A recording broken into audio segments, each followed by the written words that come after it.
warahmatullahi wabarakatuh, salam sejahtera bagi kita semua. Seperti biasa, Jeng Dini bakal menemani kalian untuk mengulas informasi maupun berita yang terbit di Harian Rakyat Benteng. Tepatnya hari ini, yaitu Rabu 24 Februari 2021. Tapi sebelum itu, Jeng Dini bakal mengingatkan kembali untuk kalian jangan lupa like, comment, and subscribe, serta share ke semua media sosial yang kalian punya. Nah, berita utama hari ini yaitu ada tunggakan iuran BPJS Kesehatan tembus 16 miliar. Nah, dilaporkan di sini sebanyak 15.000 warga Kabupaten Bengkulu Tengah itu diketahui menunggak iuran Badan Penyelenggaraan Jaminan Kesehatan atau BPJS.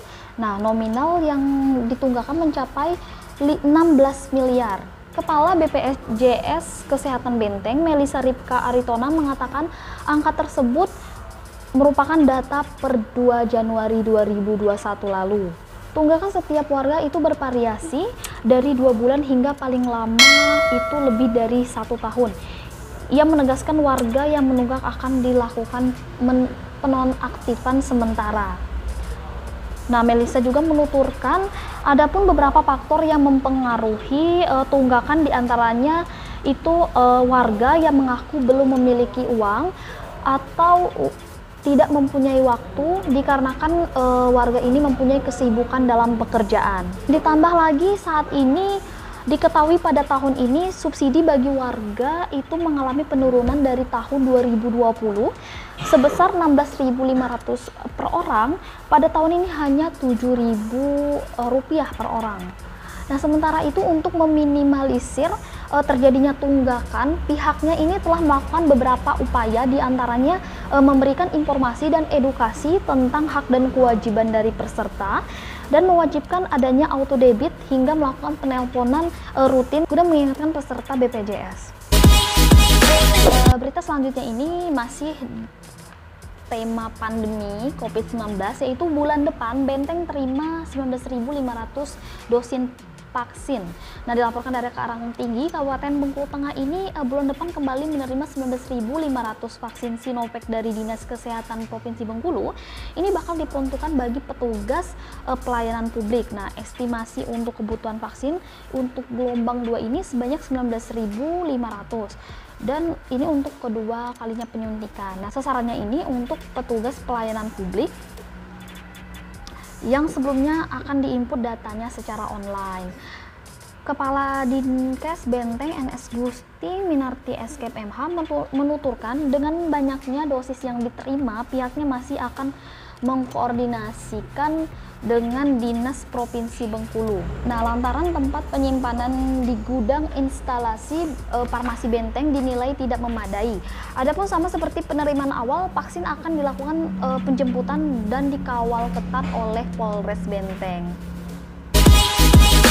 Berita selanjutnya itu dari halaman edukasi, yaitu dana BOS SMPN 10 Benteng naik mencapai 12,9 juta. Nah, dilaporkan di sini sesuai dengan ketentuan dari pemerintah pusat. Dana bantuan operasional sekolah atau dana BOS tahun ini mengalami kenaikan, terkhususnya di sekolah SMPN Negeri 10 Kabupaten Bengkulu Tengah. Dana naik 12,9 juta. Nah, rinciannya pada tahun lalu itu 236.500.000 dan tahun ini mencapai 249.400.000.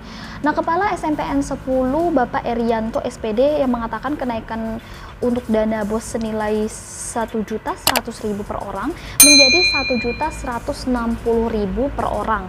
Nah, adapun jumlah peserta didik saat ini mencapai 215 orang. Dia juga menuturkan dalam pelaksanaan dan pengelolaan dana BOS ini itu berdasarkan petunjuk teknis yang ada. Nah, terdapat 8 standar pembagian mulai dari kompetensi kelulusan, terus ada standar isi, standar proses, tenaga pendidikan, sarana prasarana, pengelolaan, standar biayaan, dan penilaian. Nah, kategori penerima dilantaran siswa yang berprestasi dan kurang mampu. Khusus anak yang kurang mampu tidak mesti dilihat berdasarkan surat keterangan tidak mampu.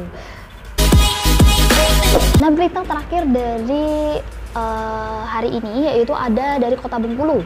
Wali Kota Helmi optimis LKPD Pemkot raih opini WTP.